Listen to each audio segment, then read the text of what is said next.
शुभ संध्या।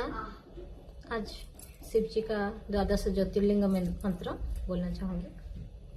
ओम सौराष्ट्र सोमनाथम च श्रीशैल मल्लिकार्जुनम उज्जयिन्यां महाकाल ओंकार ममलेश्वरम परल्यंबदनाथम च डाकिन्यम भीमशंकरम सेतु बंधेतु रामेशम नागेशम बार्कवने वाराणश्चतु विश्वशं त्रयंबकं गौतमी तटे हिमालय तु केदारम घुष्मेणेशं शिवालय एतानि ज्योतिर्लिंगानि सायं प्रातः पठेनर सप्त जन्मकृतं पापं स्मरणेन विनश्यति।